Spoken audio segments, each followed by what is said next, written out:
je suis souvent tombée sur des situations où je me suis dit, pourquoi? D'abord, bon, tout d'abord, j'aimerais bien, moi, reconnaître une chose, qu'on reconnaisse une chose, c'est qu'aujourd'hui, on bénéficie quand même, nous les femmes, de possibilités que nos mamans, nos grands-mères n'ont jamais eues.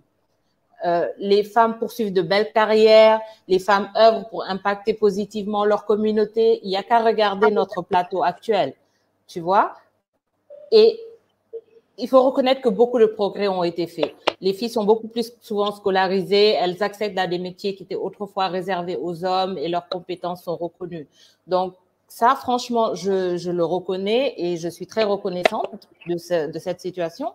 Mais ce qu'il faut savoir, c'est que il y a encore un côté où nos sociétés même ont tendance à maintenir les jeunes filles dans un carcan.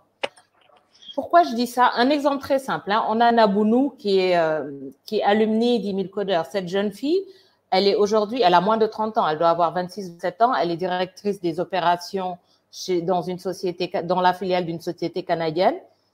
Elle a fait son parcours chez 10 000 codeurs.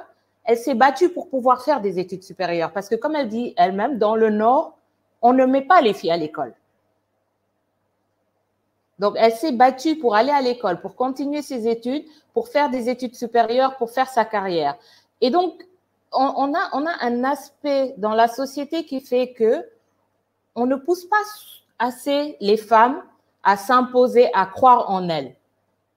Beaucoup de filles n'osent pas se lancer dans des études scientifiques parce que, encore trop souvent, elles pensent que c'est réservé aux hommes ou voilà, qu'elles ne feront pas l'affaire. Et j'ai eu des expériences qui ont été très perturbantes pour moi, je dois dire. Hein. Par exemple, j'ai travaillé avec un réseau canadien qui s'appelle Equipups et qui accompagnait donc les jeunes, qui accompagnait l'empowerment des jeunes, des hommes et des femmes 50-50. Et donc, dans les programmes qu'on avait, on avait 20 personnes, 10 garçons, 10 filles pour chaque programme. Et un constat qu'on a fait sur plusieurs programmes, c'est qu'à la fin du programme, il restait 9 garçons, 2 filles. Les garçons continuaient le programme, les jeunes hommes continuaient le programme, les filles, elles laissaient tomber, 70%, 75% des filles laissaient tomber en cours de route. Donc, on a essayé de faire une étude pour savoir ce qui se passait.